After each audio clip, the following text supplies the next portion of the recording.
Hi, and welcome everyone. I'm Stacy Dim, the Executive Director of the ARC of Washington State. We are so excited that you're here today.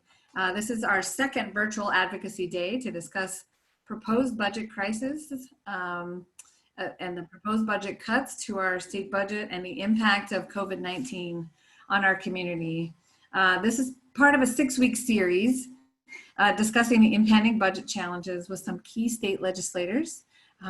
One who has joined us here, and we're waiting for just another one to come on. But in the meantime, we're gonna get going. Again, I'm Stacy Dim, and I'm the Executive Director of the ARC of Washington State. And I'm co-hosting this event today with the Washington State Developmental Disabilities Council and with Self Advocates and Leadership, or SAIL. We wanna remind everyone to be respectful of each other's feelings, their background, their differences in language and ability to communicate, and try to listen to some different perspectives today. I think we should always assume good intentions of our Zoomers, our fellow Zoomers, and our fellow legislators. And remember, it does take great courage to share our stories and to speak up. So let's support each other. So I'm gonna turn this over for just a minute over to Jessica with SAIL, Jessica Renner. If you're ready, can you talk to folks a little bit about some of the etiquette around Zoom and how we are going to conduct this webinar today?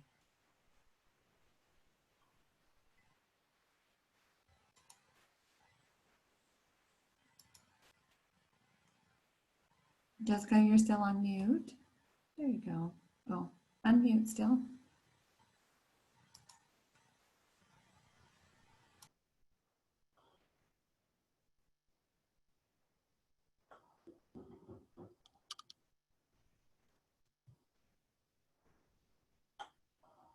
Everyone, my name is Jessica Renner and I live in the 33rd Legislative District.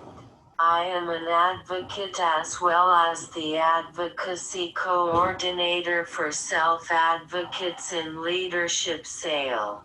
I will be your self advocate co-host alongside the ARC of Washington State and the Washington State Developmental Disabilities Council for this virtual Advocacy Day 6-week series.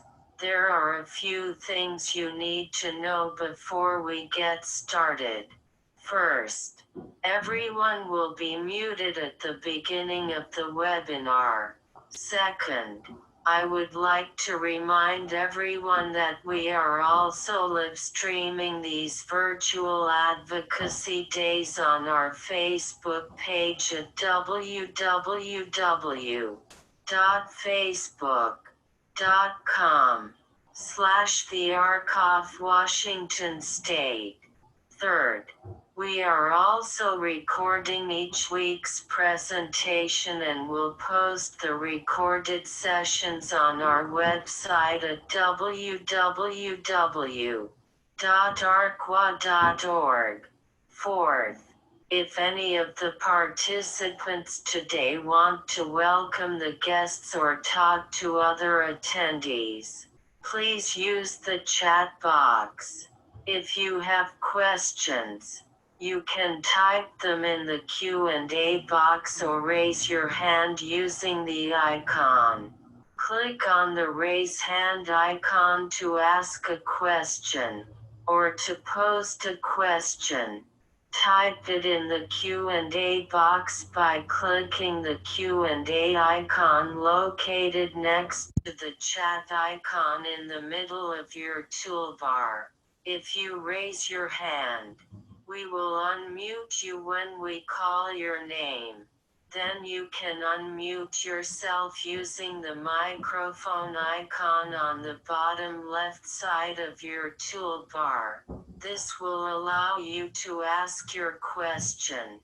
The raise hand icon is located on the bottom right corner under the More option. Please note as a reminder, please hold your questions until later in the program, when we will answer questions posted in the Q&A. If you need clarification on something, post it in the chat box and someone will try to address it. Finally, I want to ask where people are from. Please type what county you are from in the chat box with that. I'll turn it back over to Diana Staton to continue on with our program.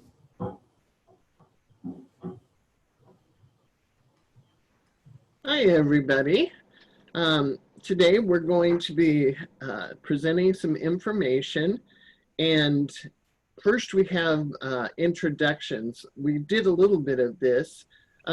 Stacy, do you want to start it again and talk about the ARC a little bit, and then Jeremy for the DDC, and then we'll wrap up with Jessica. Yes, that's great. I'm going to just explain a little bit about the ARC, and then I'll turn it over to Jeremy to talk a little bit about the DD Council, and then back over to Jessica to talk about SAIL for just a minute. The ARC is a national organization that promotes and protects the human and civil rights of people with intellectual and developmental disabilities, ensuring their full inclusion and participation in all aspects of community.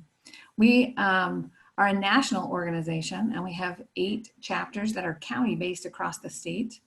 And the ARCs have been around in Washington since 1936, if you can believe it. The ARC is generally known for pioneering innovative programs and services, encouraging progressive governmental policies that promote independence, self-sufficiency, and inclusion, and informing and educating society about the inherent value and enduring potential of people with intellectual and developmental disabilities. Now I'll turn it back over to Jeremy. Jeremy, if you want to talk a little bit about the Developmental Disabilities Council. Yes, good morning, everyone. My name is Jeremy Norton-Paul, and I am the Executive Director of the Washington State Developmental Disabilities Council. Our office is in Olympia, but I live in the 27th Legislative District. And I'll just share very briefly about the DD Council before I hand it over to Jessica. We are one of 56 councils around the country. There is one of us in every single state and territory in the nation. We all look and operate a little bit differently. I think ours is the best, but I might be a little bit biased. And simply put, our job is to advocate for people with developmental disabilities and their families across the state. Our job is to help make the system work better, and we do that in a few ways. We work to promote policy changes and law changes that will make the system work better for people. We also help educate people and help them to advocate for themselves and other people. And we also provide information and resources that will be helpful to people as they're helping us complete our mission. And so one of the most unique things I think about our council is that our council members are appointed by the governor. They're public members. All of our public members either have a developmental disability themselves, or they are a family member of a person with a developmental disability, and they are appointed by the governor to represent their respective areas of the state. And that ranges from Spokane to Colville to Tri-Cities to Seattle to Snohomish County and lots of places in between. And so that is a very special way that our council is structured and we operate. My staff is pretty small. There are 7 of us, and our job is to support council members and to help make our mission a reality across the state. So I'm going to hand it back over to Jessica to talk about self-advocates and leadership.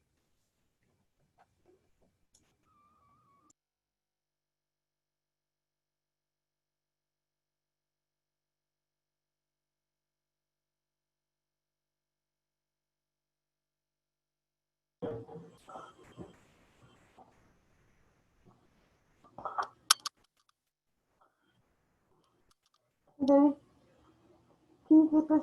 Okay. The arrow. Right there. This arrow? Yeah.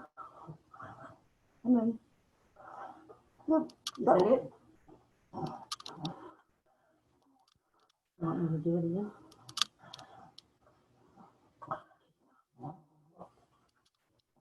No, highlighting. Okay. You got it then?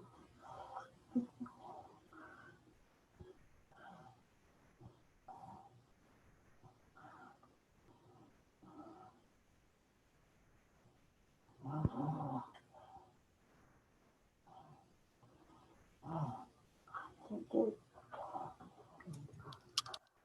Highlighting.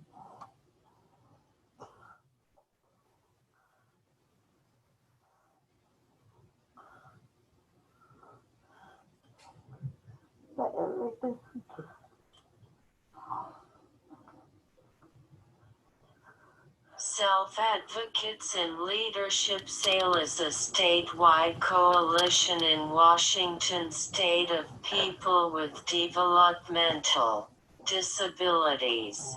The SAIL coalition strives with legislative advocacy to shape public policies that affect the lives of people with developmental disabilities. SAIL meets the second Tuesday of the month on Zoom from 1 to 4. SAIL, along with the ARC of Washington and the DDC, hosts advocacy days each year. SAIL puts together their own legislative priorities and one-pagers each year on the issues that SAIL members think are the most important to share with legislators during the legislative session.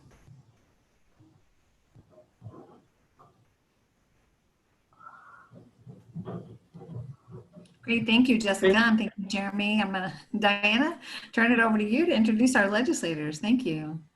Thanks, everybody, for joining us. And we're very honored to have two special legislators with us. Both of them are on budget committees, Senator Karen Kaiser and Representative Gina Mossbrecher. And so I'll turn it over to Senator Kaiser first to introduce herself to you. Thank you, Diana. Thank you, Jessica. Thank you, everybody, for joining us. Can you hear me? Yes. Okay, good. I'm never clear about the mute button. It seems counterintuitive to me. But anyway, thank you for holding these seminars. I guess my good news today is that there will not be a special session in August. And if we had, I think, been forced to go into special session in August, we would have had a bit of a health problem with that because several other legislative bodies have had outbreaks of COVID since they've continued to meet. And that would be a disaster for many of us. But secondly, we have really got to get our ducks in the row about the budget before we go into special session and make any budget decisions, in my opinion. So I'm from the 33rd Legislative District. I formerly was chair of the Healthcare Committee and currently chair of the Labor and Commerce Committee and on Ways and Means, and also President Pro Tem. So I'm really happy that we're not going back into special session at this time, which takes the pressure off the budget and the proposed cuts.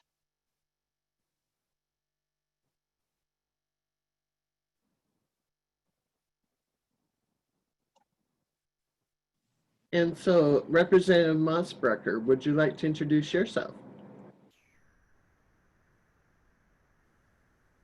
Hi, good morning. It's great to see everyone. I'm sorry we can't meet personally and together. And we're all many prayers for many people who are suffering with COVID. So that's, of course, the foremost important thing right now. I am ranking member on labor and workforce standards in Washington. Also, I'm deputy caucus leader for the Republican Party on our side, and then also state and local government, and I serve on appropriations. So I'm just really excited and honored to be invited to this, to hear what your concerns are, and maybe ideas on how we can address the budget shortfall that we're all faced with. I have a lot of questions, so I'm anxious to be able to answer those, and just welcome to everybody and thank you for the invite. Thank you, Representative Mossbrecher. Okay, so we're going to do a little poll right now, and we want to find out who is here. So if you are a family member or a self-advocate or a policymaker, we know we have two of those, could you put in which role that you are here today as? And this should take about a minute or so, and then we'll see what we've got in the way of results here.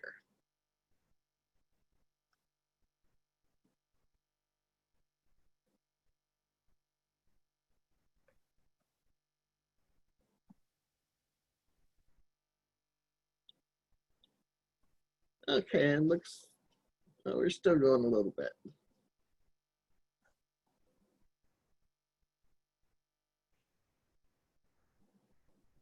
Okay, We've got a few spaces left here, just a moment.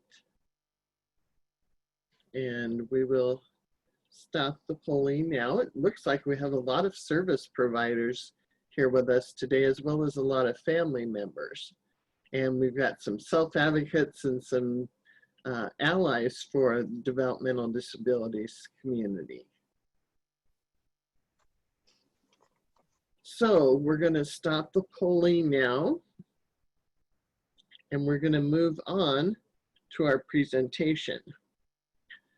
So developmental disability services, hold on just a second, let's start my video. We find services not just in the Developmental Disabilities Administration. And when the proposed cuts came out, DDA had to take 15% of their services and cut them for the proposal. You can see that under the DDA, we have most of our waivers are in there, our respite is in there, the residential habilitation centers, the RHCs, those are all under DDA. But we also, our people, the people that have developmental disabilities in their families, also they use food stamps. We have background checks that need to be done for services. And in aging and long-term support, we have more things. The Medicaid personal care that's now known as Community First Choice. And then all of the residential supported living, adult family homes, our SOLAs, and the community intermediate care facilities. And then over in Division of Vocational Rehabilitation, DVR helps with employment supports. We also have the Department of Early Learning. It's where the infants and toddlers get services. Everybody goes through the education system, and people that are there get both basic ed dollars and special ed dollars towards their services. Under the Healthcare Authority, we're going to have physicals, dental services, therapy services, and then under Department of Health, we have neurodevelopmental centers. So aside from the 15% cut we take just in the Developmental Disabilities Administration, we're taking cuts all over the place in other agencies as well because our services are split up. So we put together a little bit about the numbers for the counties that would be represented here today by Senator Kaiser and Representative Mossbrucker. And King County, we know, has a large number of people, a few more children than adults who are enrolled in DD services. And in Klickitat County, it's 64 adults and 50 children. And you can see as we go down Yakima County and Clark County, which Representative Mossbrucker has part of, also have some good numbers there. But then we look down at the no paid services. These are people who qualify for the services, but they're put on this caseload that we're not supposed to call a waiting list, but basically that's what it is. It's people qualify, but there are no funded services for them to access. So they sit on that no paid services caseload often for years before they can get a service. So Stacy, would you like to take over from here? Sure. So this is our DDA biennial budget with about $1.8 billion in state general funds and a matching federal amount of about the same, about $1.8 billion. Out of an estimated 120,000 people with developmental disabilities in our state, there are about just under 50,000 people that are actually enrolled in DDA services. So that's just a little over a third of those that we would expect to be in the DD system, right? That are eligible and probably receiving some form of service. We have about 14,000 people, though, as Diana mentioned, who have asked for help from DDA. They're eligible for help from DDA, and they just simply wait for services. Just as a footnote, our DDA system does not provide any housing or any crisis or emergency services in our state. So on the graph that you see on the left, that demonstrates the dollars and the percentage spent on each program provided by DDA. And as you can see, most of the funds are spent on community residential services like supported living. That includes group homes and other residential services. And then the next largest bucket of services is in-home services, in-home supports through home and community-based waivers. And that includes services like respite and supported employment. The majority of people in our state do live in their own home. They live with their families. They live in the community. And then as you can see, about 13% of our budget is spent on RHCs, or our state institutions, with about 551 long-term residents in those RHC facilities. Just a note, there are about 67 people living in RHCs who have asked to leave. They're ready to leave, but there are no community placements available to them.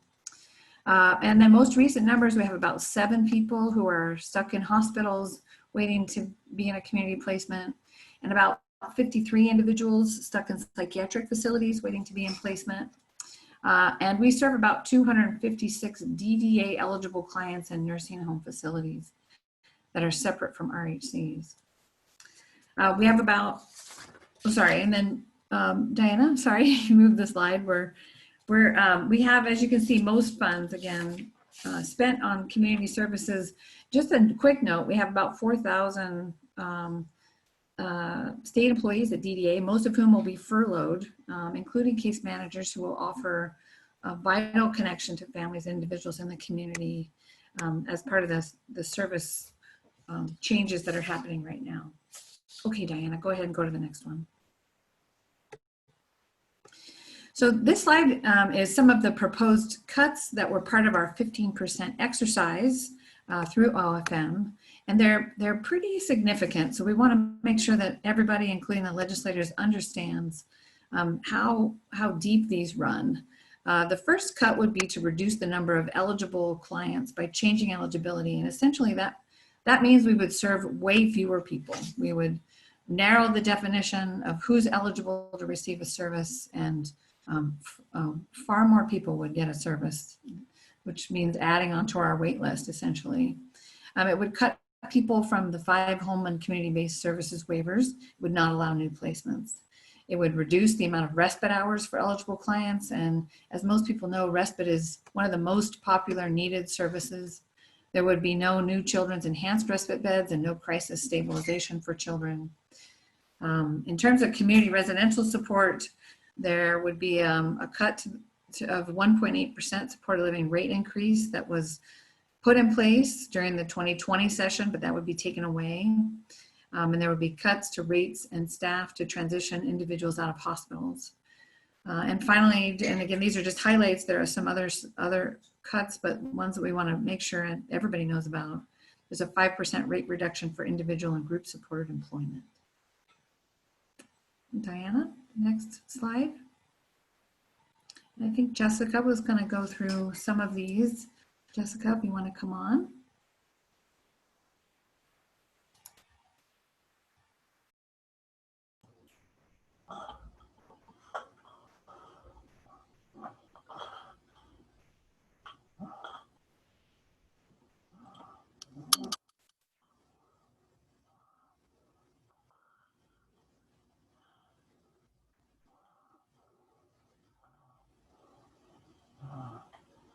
The residential habilitation centers are scheduled to take some cuts too.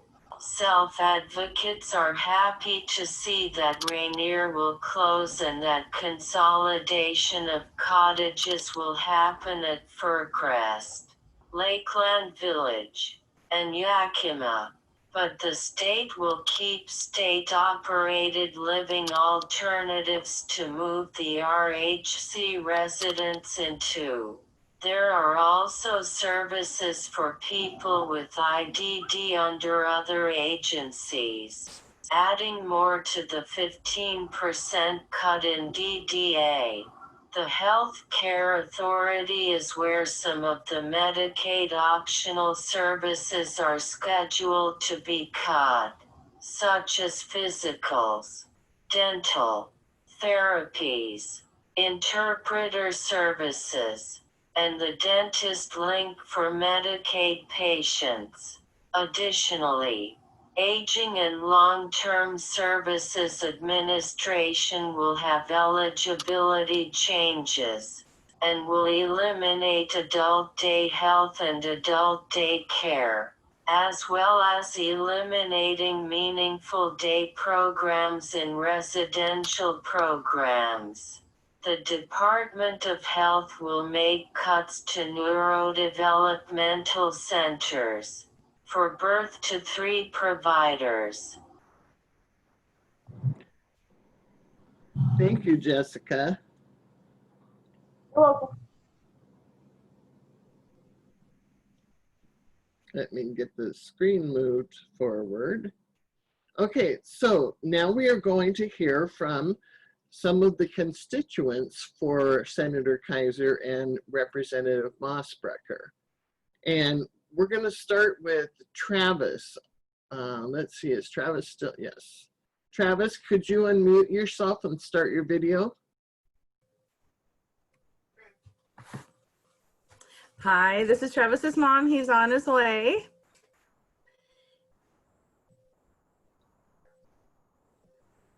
Thank you, Senator and Representative Mossbrecher. He's getting him. Give us a second. Travis, come here. Say hi to everybody. Hello, everybody. Can you hear him okay, Diane? Yeah. Yes, I hear him fine. Okay, this is Travis, and I'm his mother, Teresa. And Travis has really needed these services. I'm going to go after him, but for the services that Travis really needs right now, last summer he was able to work in a local cafe, but Travis is not able to be left alone. He's not able to communicate without help, and he was able to work 4 days a week for 2.5 hours a day in our community, getting to meet people. And Travis, you got to work where? At Miss Where? Miss Shaw's Cafe. Yeah. And when he grows up, he has a little thing he typed up that he'd like to read to you. Can you read it? Hello, I have a thing, and I want to tell you about what I want to do when I grow up. I want my own hot stand. Can you understand him? So I can sell hot dogs to the people in my community. My helper Raven could help me. She has helped me teach a lot of important stuff. You want to push play? Yeah. Okay. He's going to play this for you. He typed it up. Go ahead and push play so they can listen to it. Where's the play button? I don't know. That's your thing. Hold on 1 second. There. Okay. There we go. Okay. Hold it right there. Okay. Hello, I am Travis King, and I want to tell you about what I want to do when I grow up. I want my own hot dog stand so I can sell hot dogs to the people in my community. My helper, Raven, could help me. Uh-oh. Push play. It's not. Hold on. It's all. I'm sorry. It's almost there. Go ahead. Hello, Turn I it am up. Travis King, and I want to tell you about what I want Turn to it do up. when I grow up. I want my own hot dog stand so I can sell hot dogs to the people in my community. My helper, Raven, could help me. She has helped teach me a lot of important stuff. I do not drive and there is no bus to take to work. So I need a helper to take me places like the doctor, shopping, and work. She helped me with counting money and how to be safe in the kitchen. When I worked last summer at our local area, people like Raven are very important to people like me, and I hope that she can keep helping me to make my dream come true and to stay safe. Thank you. Thank you, Travis. You're welcome. Great job. So Travis uses DDA services, and whenever I had to go to work, when my husband was working part-time, I had to go back to work, and I needed DDA services because Travis is a wanderer and he walks away. He does things at home that aren't necessarily keeping himself safe. So we actually had respite care able to come in and help if I needed to go grocery shopping, but we also have the DDA services to be able to help come in when so that I could go to work part-time because he wasn't safe at home.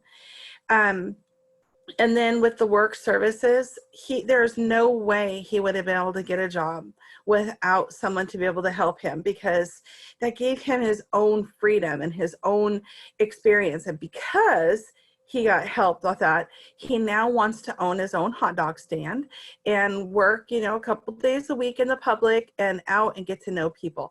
That otherwise, without this funding, he's going to be stuck in his bedroom or in a group home when I'm gone.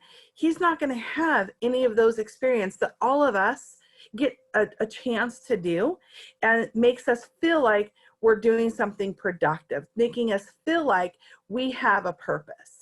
And Travis has just, really grown. So please, Senator, Representative, please remember Travis when you're in there and you're voting for these cuts. It's not a number. These are our children. These are our adult families. This is something that scares me, because when I'm not around, when I'm not here, I don't want my son to be living on the streets as a homeless person with, issues and medical services that's not being addressed. I don't want that for my son. I am teaching him to be a part of his community. He wants to be a part of his community, and we need this money. Thank you. Thank you, Teresa. And thank you, Travis. It was a great job. And I hope that you get that hot dog stand pretty soon. You will. Okay, so the next person that will be talking is Tracy Hoppus. And Tracy is mom to Andy. And so I'm going to set her up with her son's photograph on here. This is Andy. Would you like to tell us what Andy would like to say today? Sure. Thank you so much for having me, and it's nice to see you all. Thank you, Senator Kaiser and Representative Mossbrucker, for joining us this morning. It's so important to us that you hear our stories and hear about our lives, and hear, most importantly, about how potential impacts are gonna hurt families raising children with intellectual and developmental disabilities. So my son Andy is in the middle, and this is one of our favorite pictures of Andy. It was taken a while back because Andy's now 30 years old, but his senior year in high school, he was selected to the homecoming court. And so he was Duke of the homecoming court, and these are his buddies. And it was a wonderful memory, and one that we really treasure. But Andy, like I said, is 30 years old, and he accesses services through the core waiver through Developmental Disabilities Administration. And he has supported living, where he has full-time caregiver support. Andy is a level 5, which means he requires 24-hour care. And so he has caregivers that support him throughout the day and night, helping him to access the community, doing the things he loves. Of course, we're taking a bit of a break from that right now, which has been difficult, as you all know. But the things he enjoys, he's very social. So he loves to go to community dances. He loves to go to sporting games and go out with friends to have dinner, to the movies. And then he also has worked. So his last job was at Goodwill in a group supported employment opportunities. So he got to work alongside several of his peers and a job coach, and really, really enjoyed that. So Andy, you know, he has accessed services from the Developmental Disability Administration since he was about 7 years old, I would say. And the support has put our family in a stable place for many years. Andy has, he experiences cerebral palsy and autism, and with that comes some behavioral challenges and some language challenges as well. Stability is important, and I think my message for you is that if there are cuts, especially to waivers, so eligibility criteria is changing, and potential cuts to individuals like my son, it takes us out of this place of somewhat stability and puts us in a place of crisis, which ultimately is going to cost our state much more money. And I work full time, and my my husband is disabled. So really we need group supported living services. We need the level of care that we receive for Andy to help him be successful, and also to provide just a quality of life for him and our family. So I thank you again so much for you being here and listening as I share about my son, and we're very appreciative of the services that we do receive, and know that you know, many families aren't receiving any services. So the individuals on the no paid services caseload, that's quite concerning as well. So thank you so much.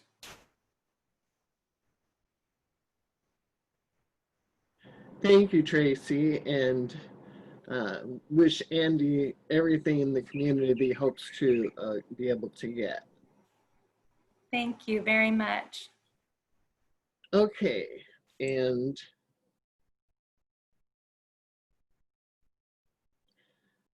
so we're also going to hear from another constituent of the 14th district, Amy. And Amy, would you like to introduce yourself?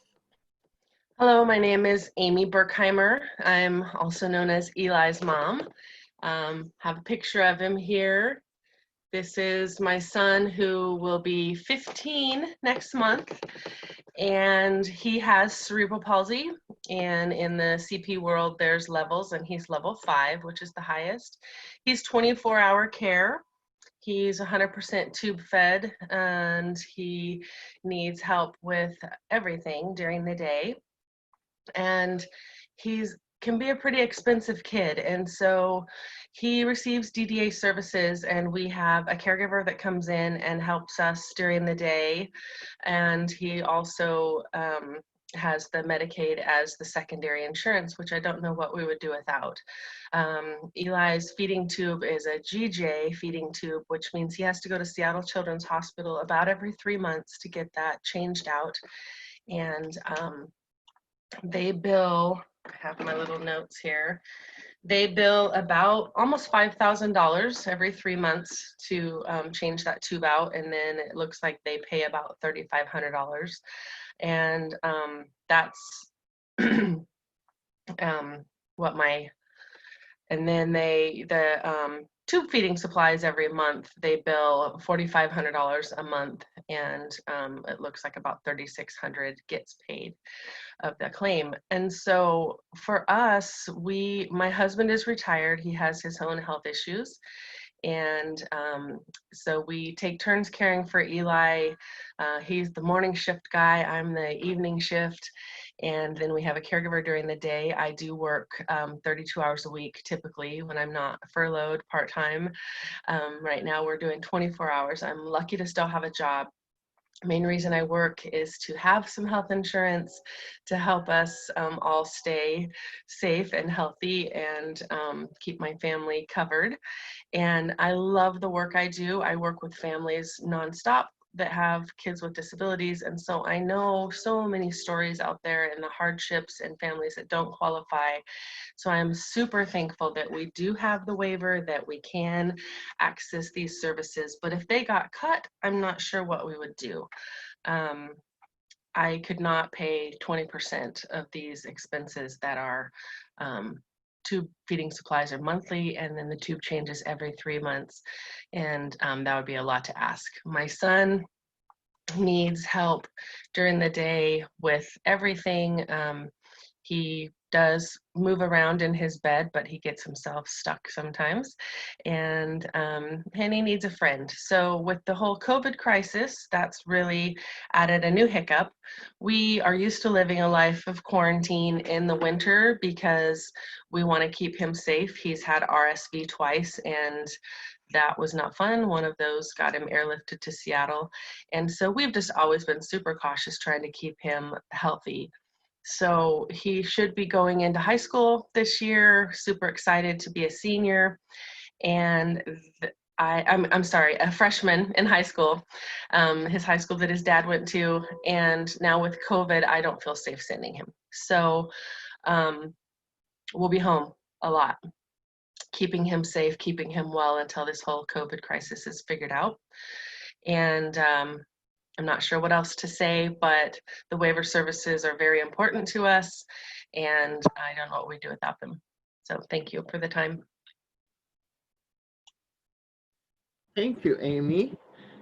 Okay, so we've heard from some representatives of District 14, and now we're going to move to District 33, Senator Kaiser's constituents.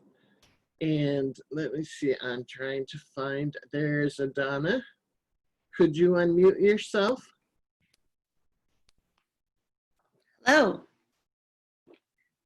Can you hear me? Yes. Great. All right. Good morning. My name is Dda Biennial. I am a proud resident of SeaTac, Washington in the mighty 33rd Legislative District. And I'm here to talk this morning a little bit about my family, and most specifically my son. I have the incredible good fortune of being the mama of an almost 10-year-old boy named Langston.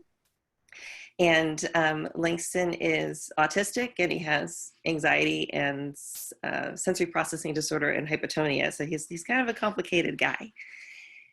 And I was listening to these families share their stories, and I'm so grateful to you all for doing that. I know it's not easy. And I was listening to some of the information about the large number of folks on the non-paid services list, and that's us.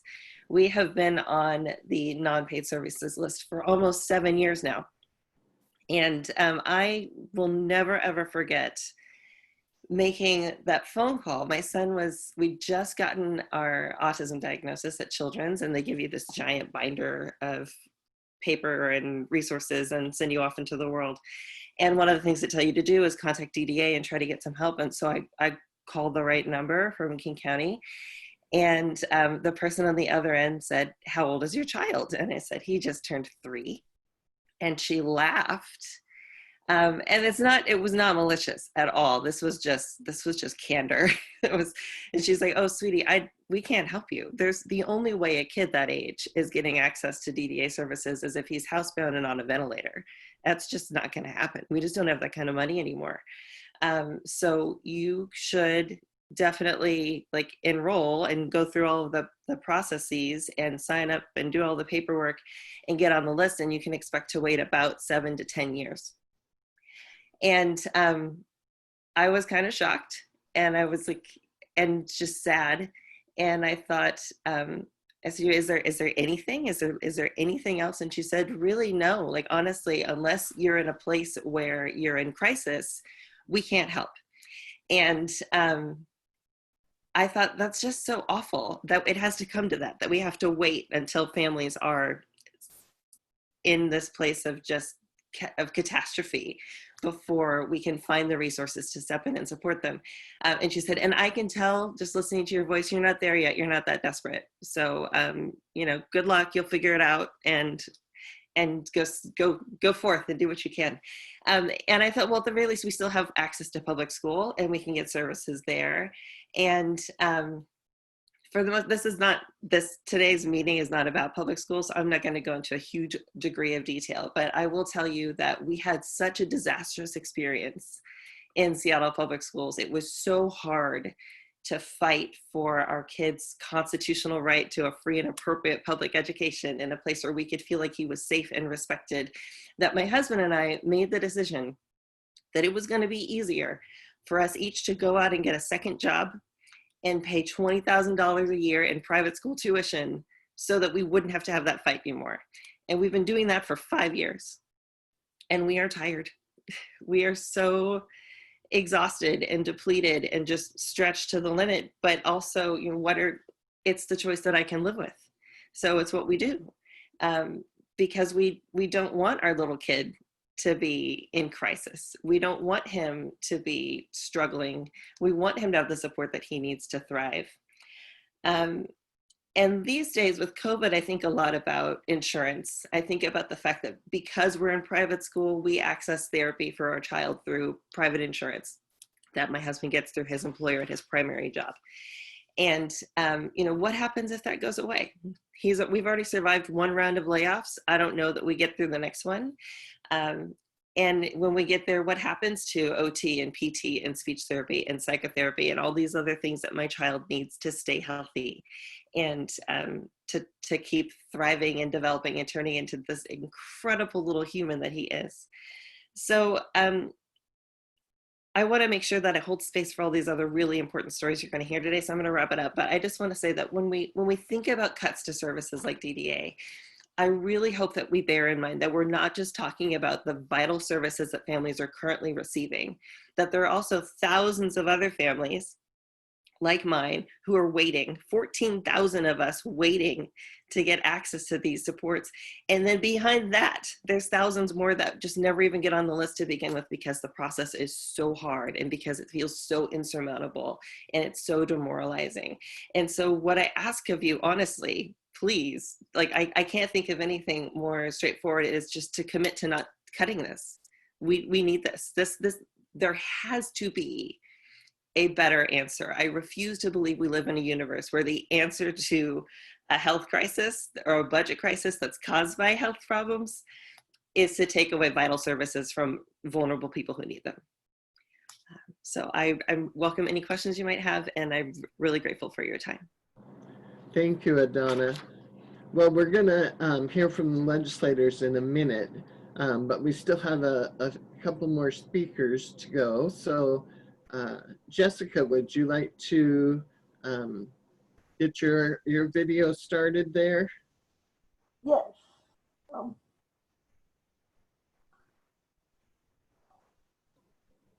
Hello, my name is Jessica Renner. I am a constituent of the 33rd District. I live in Kent in my own apartment with my older brother living with me as my housemate. I am a self-advocate who enjoys being involved with legislative advocacy for the developmental disability community. I work from home as the advocacy coordinator of self-advocates in leadership. I'm a member of Allies in Advocacy and a member of People First of Washington. Before COVID-19, I did volunteer work at the Seattle Aquarium every other Saturday. I've been there for 4 years with nearly 500 hours volunteered. When I'm not active out in the community, my favorite activities include watercolor painting, writing poetry, watching movies, television shows, playing games, hanging out at the swimming pool and taking walks on the river trail in my area. I am here today to talk about proposed budget cuts. These cuts would be devastating to me. As someone who relies on personal care providers to get me in and out of bed, prepare meals and perform other tasks of daily living so I am able to function on a day-to-day basis. Taking these services away would mean I would need to rely on family members to step in and help me. However, who are people supposed to rely on when people have no family in the picture? With agencies and other providers stretched so thin right now to provide services, what other options do people in similar situations have? Thank you for your time and please do not make cuts to DD services. Thank you, Jessica. So we're going to move to Jeremy from the DVC, and he's going to introduce a couple more constituents of the 33rd District. Yes, thank you, Diana. So to Jessica, Adana, Amy, Andy, Tracy, Travis, and Teresa, thank you so much for sharing your stories. It means so much to us that you've come here today to share your stories, which really give us a true understanding of the impact that cuts like this would have on our community.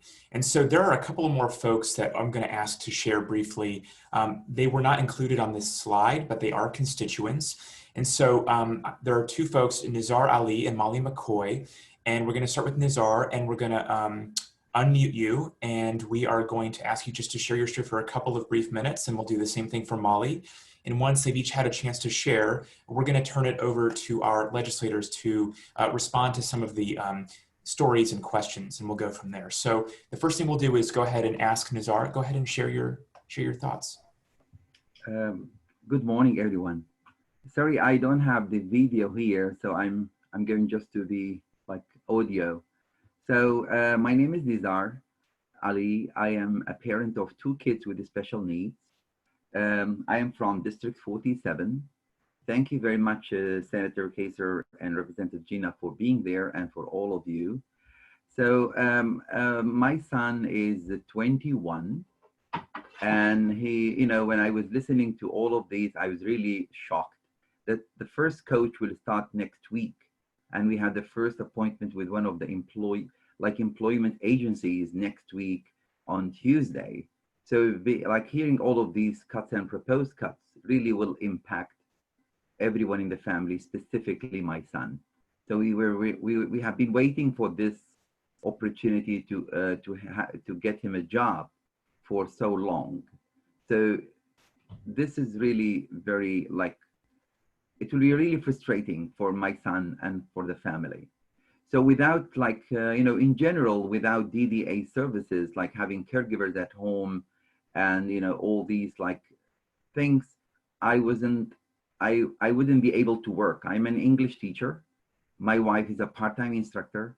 Without having caregivers at home, it would be impossible for us to be positive community family members working and helping our community.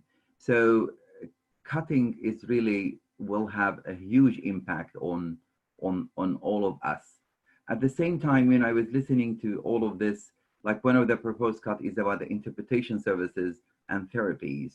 I am coming from Middle East. I speak another language, and I am a board member with Open Doors for multicultural families for about 8 years, and we are serving about so many families who speak other languages and who are not good at English. So cutting the interpretation services as one of them will have a huge impact on those families. And without, it's a language barrier. So without having access to interpretation services, it will be huge. It will have a huge negative impact on them. So it's not only a matter of, as many people are saying, these are not only numbers, that this cut will impact the families, their life, everyday life.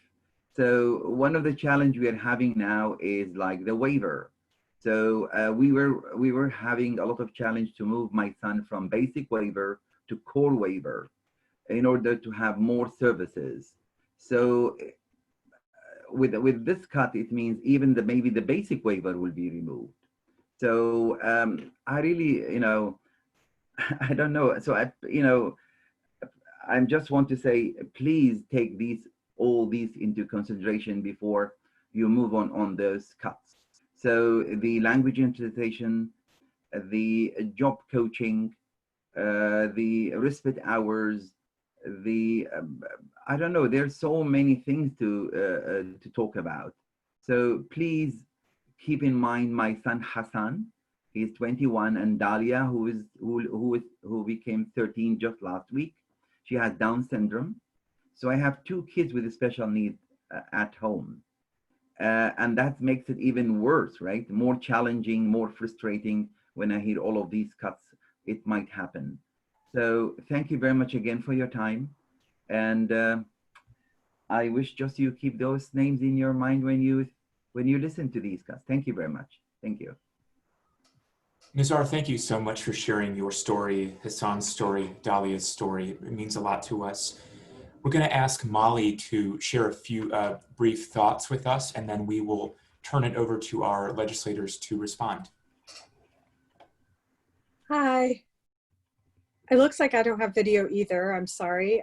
I would turn my video on if I could, but for some reason I don't have it. So anyway, I'm so grateful for this opportunity to speak to you today. My name is Molly Mccoy. I'm a single mom. I work full-time in healthcare, and I'm a mom to Georgia, who's 16, and Reed, who's 14, about to be 15. And he has a genetic condition called Angelman syndrome, and it causes him to have extreme seizures. He has developmental delay. He's nonverbal.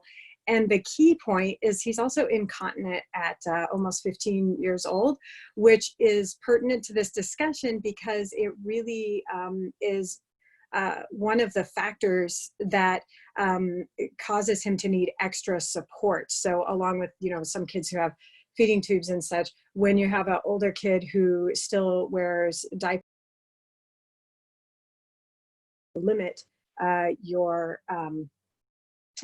options in terms of what you can, in terms of the supports that you can get.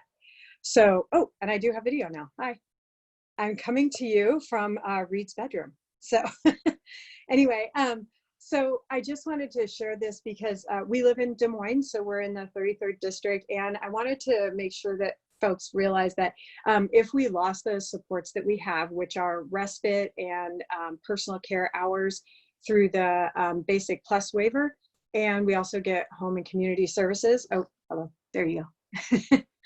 And we really rely on these services because if we lost those supports, I, as a single mom, would literally have to quit my job to stay home and take care of Reed full time. And of course, that means that we couldn't pay for our rental house that we have now. That rental house provides income for the family who owns the house, who we pay rent to. So it's just such a cascade when we lose supports. It's more than just, not that losing supports like caregivers and in-home support that allows us to work isn't a big deal, but it's really the very tip of the iceberg. The programs that we have through Basic Plus waiver for Reed really allow me to continue working, which allows me to, be a taxpayer and contribute to our community. The cuts would also, if we had cuts in those services, it would also really throw our family and all the other families who would have cuts into crisis. As the other mom said, I think Tracy was saying that, these services give us stability, and that stability translates to us being able to, contribute and not have to take, go on other state supports, more expensive crisis level supports. So right now, thank God, we're not in crisis, which is new for us, but we have that stability. And what that does also is it allows me to volunteer. I volunteer to help other parents who have kids with special needs and intellectual and developmental delay. I also am able to help in the community to support several adults that our family that's really part of our extended family because we've known these folks for so long, but I help support them. I drive them around. I take them to different places. I can do that free work of supporting adults in our community who have intellectual and developmental delay and who need support. I can do that because I have support to help me take care of my kid who has, needs as well. So again, I just say that I hope that you're able to get super creative. I know it can't be easy, but we really hope that you're able to find a different way to balance the state budget and not cut these supports, because again, it's just the tip of the iceberg. We are not just getting supports, we're also providing a lot of support as parents and family members of folks who have needs that the waivers and other DDA supports help us with. Thank you. Thank you, Molly.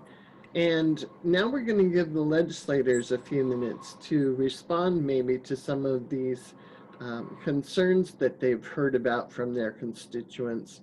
Representative Mossbrucker, would you like to go first? And if you could unmute yourself, there you go. Sure, thank you very much. And I really am grateful for all the wonderful stories that you're sharing and giving us some insight into your daily lives. It's really important. We're faced with an $8.8 billion hole in the budget over the next 4 years, which now is about 3 years. And I know there was a question in the chat about why are we having this discussion. And what we were hoping to do was to have strategic cuts, but not an across the board cut, because we know that there's agencies like yours that are extremely important and it changes lives. You know, every dollar counts, and to hear that you have that many on a waiting list is really devastating. I think that we need to share that information when we get to the situation where we're trying to figure out how to fill that hole in the budget. We are hopeful that the federal government may help. But I don't know how they would help all the states. So we'll have to see what that looks like. Still praying for that to come in on the white horse and save the day. But again, that also increases debt for our children and great grandchildren. So you're right. We're looking for extremely creative ways, strategic cuts to make sure that we can get the budget whole and keep the government working. No one anticipated a pandemic. They say once every 100 years. And we're just going to do everything we can to help. Again, us educating on your behalf and you sharing your stories is very valuable. So I'm just very grateful for that. And Molly's right, it's a cascade effect. You know, once we cut one program, it isn't just that particular program. It's all of those who are involved in that and who also are the ancillary, will take ancillary hits on that as well. So we want to look at that entire picture and try to understand as best as possible. It will not be fun. Obviously, we're trying to figure out the best way to handle this, but we do, I think Senator Kaiser and I both, as I'm sure you'll hear, know how important this is. And I think we're both willing to share that with our colleagues to do what we can to help. Thank you, Representative Mossbrucker. Okay, now we're going to hear from Senator Kaiser. If you could unmute yourself, please. Do that. Oh, you're still muted. Oh, there we go. Okay. First of all, thank you so much for putting this forum together, for getting people lined up to speak with us, to sharing stories. They are so helpful to our understanding of the need.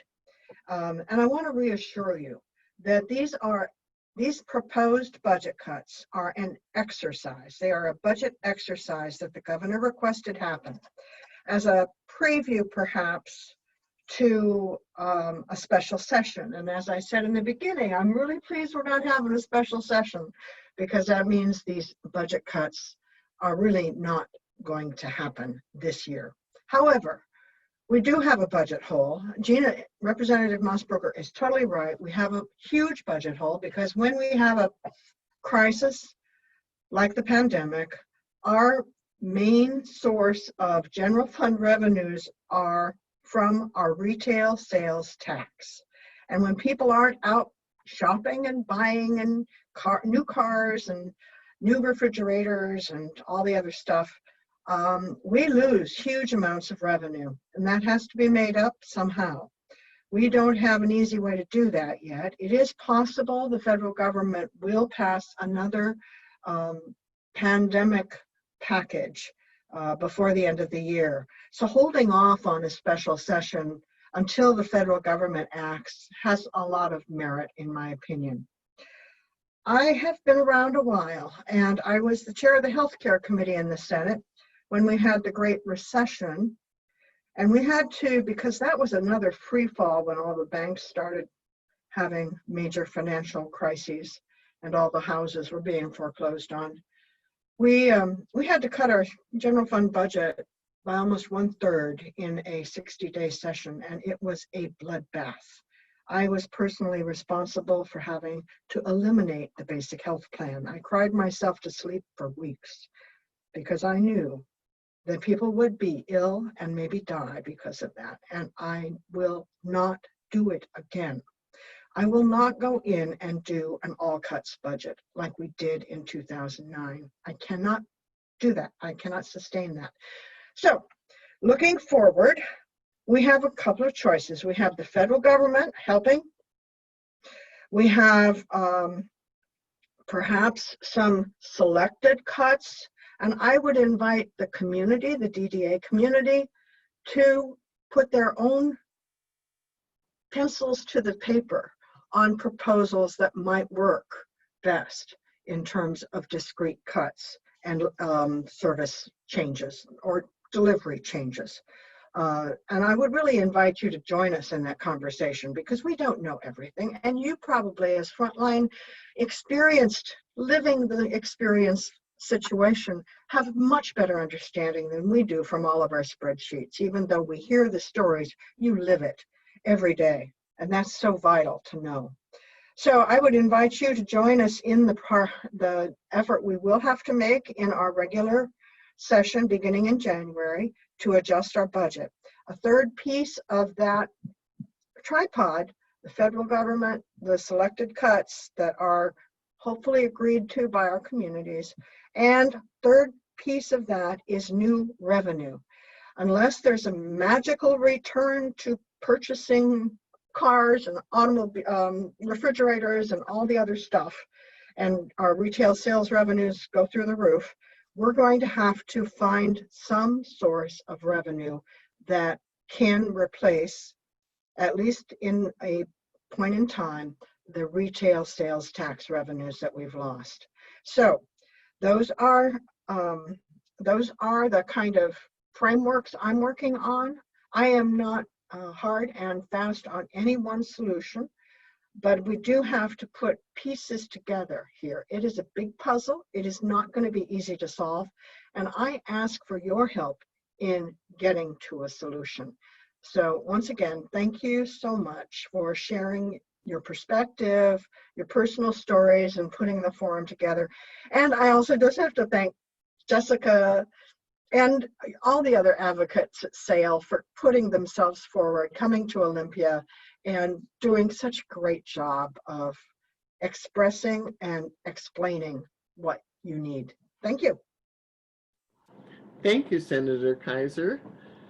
Both of the legislators that have joined us, we really appreciate you being here. It's so important that we help constituents be able to share their stories with you. So I'm going to turn it over to Jeremy again for the Q&A section of this. And we should get to as many as we can in the next 10 minutes or so, and hopefully get to a lot of good questions. Yes, thank you, Diana, and thank you to Senator Kaiser and Representative Mossbrucker. We appreciate it. Each of you addressed sort of the big question in your own way, which is why are these proposed cuts happening? And that's the big question in the room. Representative Mossbrucker, you mentioned the 14,000 person waiting list. We can only imagine what that waiting list would look like if we were to experience devastating cuts on top of the crisis that we're already experiencing. Another important data point to keep in mind, in addition to that waiting list, is the number 41, that we, as you may know, are 41st in the country when it comes to spending and investment in community-based services for people. And that was before the pandemic. So we can only imagine what that would look like if we were to make more devastating cuts. And I think it was Teresa McKeehan in the chat box who said something like, during a crisis, cuts would end up costing more. And I think that's such an important point for us to remember, that cuts cause crises. And when we're in a crisis, we'll end up paying for it anyway, and it'll cost more than the investment would have been in the first place. So there are some great questions that came in. I'd love to get to as many of them as I can. The first one that I'd like to highlight is from the ARC of King County. And it's asking about the possibility of making cuts, and whether it's the legislature and OFM who make cuts or whether the agency makes cuts. And the question is, are there some, it looks like some of the cuts that are proposed from DSHS may not require legislative action. For example, changing eligibility for long-term supports in DDA so that fewer people are eligible. That potentially is something people are worried about could happen, even if the legislature does not want to do that. And so is there something that the legislature can do to protect eligibility, or to make some kind of action so that agencies do not make those kind of decisions? And so I guess, if one of you wants to unmute yourself, or I guess we can start with Senator Kaiser if you have a response. Trying to unmute there. Thanks, Jeremy. The issue of these workarounds that agencies might try and do to deliver some budget changes is a concern, and we all have to keep our eye on them, because, to be honest, they have an appropriated budget that the legislature passed, and so that is current law. Until that changes, they really don't have the, in my view, legal authority to make wholesale changes of it. Now, if they want to go through a rulemaking process, perhaps they can proceed with that process, but that invites comment from and negotiation from advocates and the community, which, once again, I want to ask you to step forward and help us try and deliver the correct versions for the 2021 session when we get into that in January for our budget. So it is, perhaps there's something could be adjusted that I don't know. And if you can help us with that information, that would be good. It shows a kind of good faith effort to try and solve problems if we all negotiate together on those things. In the meantime, those cuts cannot be done wholesalely or unilaterally. And I just want to reassure you again that this was an exercise requested by the governor. And I'm just so sad that you're all, well, I guess it's good to be activated and alert, but please don't worry that these cuts are going to happen to you in a short amount of time overnight without any terrific amount of advocacy and effort on all of our parts. We need to come to solutions. And like I said, that could include federal dollars. It could include some other discrete cuts in other places. And it could include new revenues, and where we could find new places for revenue that we can depend on, so we don't have kind of a roller coaster economy. Representative Musbacher, did you want to address that question? Sure. As well? Yeah, thank you for the question. That's a great question, and that's something we're going to be faced with and we're looking at before we go back to session. I think we always worry about the rulemaking power, and that the legislation that gets to them and the budget wasn't exactly what we meant. So Senator Honeyford told me my first week of being a legislator 6-7 years ago that never do a bill that give them no room. I mean, make every detail you can possibly put in that legislation so they don't have room to misinterpret what you wanted that bill to do to help people. So we try to do that, but that's always a challenge. I think what would help the most, is for you to reach out to Senator Kaiser and I and say, hey, there's a change in rulemaking, specifically this issue that's harmful to us.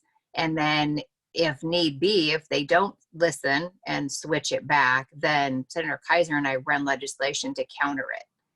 I I mean, we can reach in on specific issues that happen in rulemaking that will harm you unintentionally, I'm sure, but nonetheless, we've had to go back in on rulemaking and do a bill that session to undo it, to make sure that it's clear that that is not the intention of the legislature going in. So just reach out, stay in contact with us, because I'm sure we're both willing to help.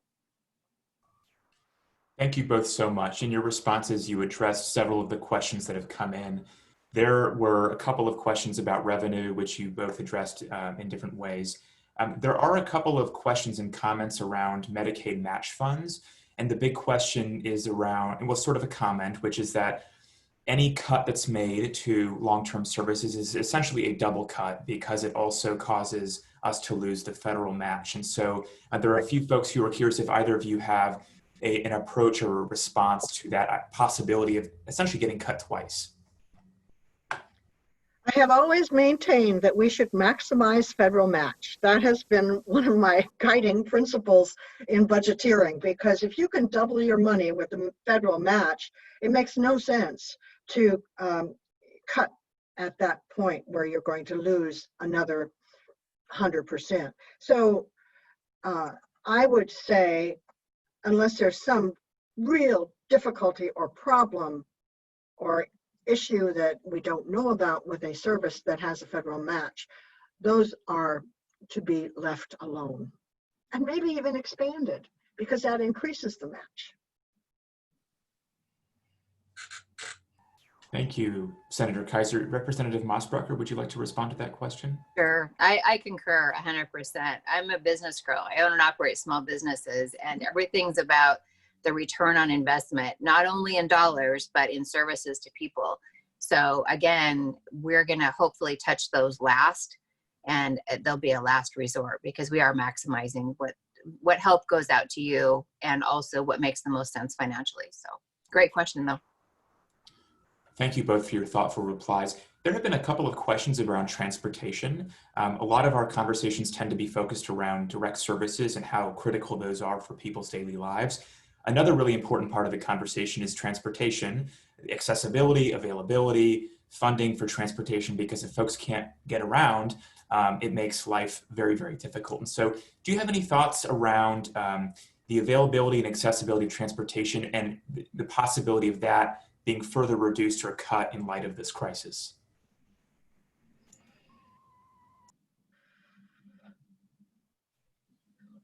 I'm not on transportation. I have no expertise on transportation, but what I heard today from the chair of the Transportation Committee in the Senate in our morning update was very concerning. Our budget for transportation is also bleeding and has a huge hole. And there will be, and as you know, there has been a real reduction in transit services, both by bus and by light rail and so forth, and in the King County area especially. These are very, very concerning. It's both a budget issue and also a public health issue, transit services. So I am no expert, but it is another big, big problem that needs addressing. Thank you, Senator. Representative, would you like to add anything? Sure, I think that, she's correct. This isn't our area, but we do get briefings from our caucus members, our ranking and chair, on this issue, and they're in the same boat we are right now, worse than we thought. And so we'll be doing everything we can. We realize that people need to move, especially after COVID. They've been home for a long time. It's healthy for them to get out in the community, and those that don't have access, we'll fight hard that we can to make sure that we have movement back for people so that we don't have new health issues. Thank you both so much. And I'm just keeping an eye on time. We have just about a minute left for this area, but I wanted to acknowledge a couple of comments that sort of have come through and just sort of state them all at once. One of them is just a reminder, thank you, Tracy, that neurodevelopmental centers are on the list of proposed cuts, including the one at Children's Village in Yakima. So that one of several that would be on that list. There was also a comment made around the shift of folks moving from RHCs, the institutions, into community settings. We know that that's been a trend and a shift for many years, but of course, if there aren't community settings available, that becomes very, very difficult. And so, Senator Kaiser, I know you've been very involved in those conversations over the last several years. And so that's another important thing to keep in mind, is that folks are making that decision and making that shift as a community, as a state. There has to be that community investment to make sure that they can be supported. And so that was sort of the gist of the comments and questions. And so before we close out this session, I wanted to ask if either of you have any last comments related to the questions that you've heard. Well, let's stay in touch. Let's make sure that we communicate and stay in touch.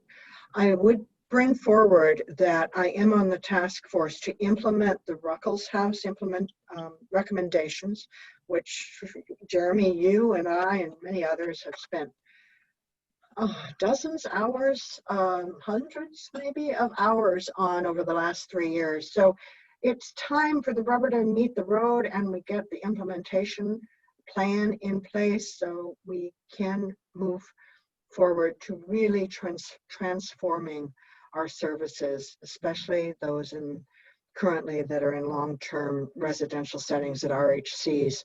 But we do have to build up our community services first. That's got to be attended to. Thank you, Senator. Representative, any last thoughts before we switch gears? Just really thankful for the briefing today from all of you and your wonderful stories, and taking time to be brave to let us understand your world so that we can advocate with our colleagues about what's important and why this is important. Facilities like Children's Village is amazing. I mean, I've been through it numerous times, and just seeing the incredible comfort of those with special needs there. It's like a home. Even going to the dentist looked fun with the pictures on the walls, and just yeah, I think that they're important, and I think that we really need to share numbers like the 14,000, and really need to share that we've got people waiting, and we need to know what's happening if they don't have that. Are they struggling in their family with no respite? Are they struggling because they can't afford the difference between the medical bills if they don't have insurance or other government programs? So I guess just really relaying that information to us is extremely helpful, so we can tell that story when we're on the dais and we're trying to make decisions, difficult decisions. So Diana Stadden does an amazing job. I know that I can call or text her 24/7. I think I've done that on different legislation. So I'm just really grateful to have that liaison to say, hey, this bill just came down, or I need help with this, trying to move Travis Alert through, or whatever the situation is. I'm just really grateful for the great people you have working there. Thank you. And thank you for inviting us today. Well, thank you both for joining us. We really appreciate you being here, taking the time to listen and learn, and hopefully be able to take some things back to your caucuses that will help make sure that these services, these cuts that they're proposing, do not happen. So we're getting close to the end of our presentation today. And we want to make sure that everybody can leave with some ideas of something they can do about this. So we've put together a few things. One of them is at the ARC's website, we have action alerts. There's a federal one and there is a state one, and you can go there. All it needs is your name and address so that it knows what district you live in. And then it will tell you some information of why we need the alert, and give you some sample language that you can write your story to your legislators, and it will send them directly for you. There's also a petition on our website on that page. And the petition is to the governor to tell him how devastating these proposed cuts would be to the lives of people with developmental disabilities. For the petition, all you need to do is sign your name and put your email in. So those are two things that are fairly easy. They just take a couple minutes of your time, and your legislators and the governor will hear from you about what these mean. And I'm going to turn this over to Adrian.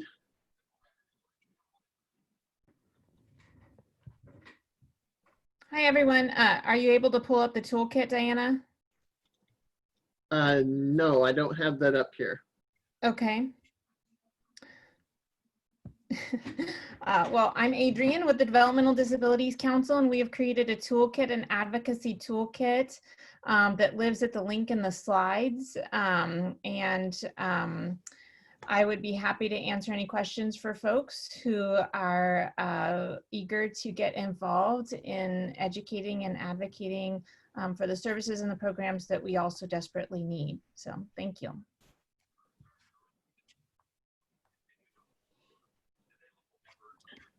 Okay, and Jessica.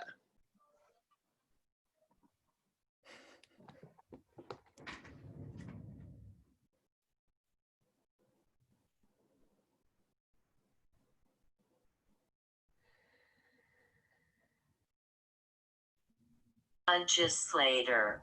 It is the same format for them all. You just need to know their first and last name, which you can also find on the legislative website.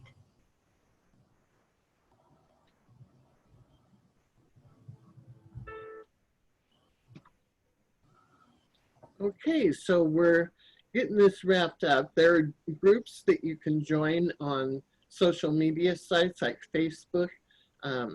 For self-advocates, there's several statewide groups that you can join to be involved with other self-advocates and having a voice. For parents, there are parent coalitions all around the state. And so you could find one in your local area and join with other parents to make your voice heard. So we're going to wrap this up by doing one more poll. And we'd like to know, what do you think you want to do? What are you willing to commit to in the next month that you're going to do to take some actions? And so we'll let this poll sit up here for a minute and see what we get in the way of responses. Oops, this is the first poll. Let me pull that up, sorry.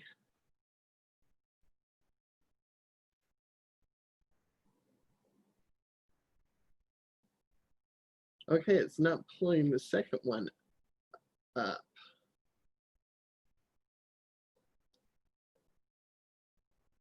Well, we're having a little bit of technical problem with that. It's up there now. Pardon me? I think it's up there now. We see some folks who are responding to it. Oh no, you're right. It's the initial one. It's the first one, yeah. I can't get the second one to come forward. But I just want to make sure that these slides will be on our website at www.arcwa.org. And so you can go through these slides and come to this page, and there are links there for you that will take you directly to those things. And so then you could find a way to make your voice heard right now from your own chair in your own home. We also will be sending out an evaluation for these different presentations we're doing. And we'd really appreciate you responding to them and giving us feedback. This is the first time we've done these virtual advocacy days, although it may become the norm. We'll have to see what January brings. But so we'd like your feedback so that we can improve and make these more responsive, if at all possible, for the legislators who take their time to attend and for the constituents and attendees who come as well. So we thank you all for joining us this week. Representative Mossberger and Senator Kaiser, did you have any last thoughts?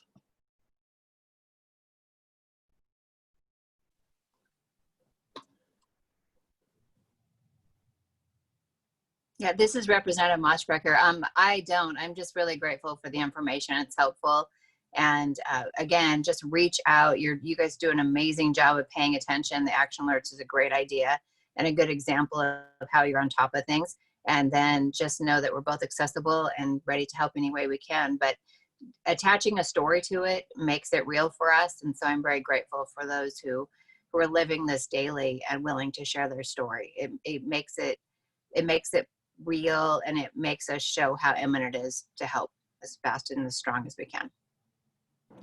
Thank you, and thank everybody for joining this record. There will be a recorded version of this on our website later today. So if you missed part of it, or you know somebody who had to miss it, that link will be on our website. Thank you, everybody, for joining. Thank you. Have a beautiful day. You too.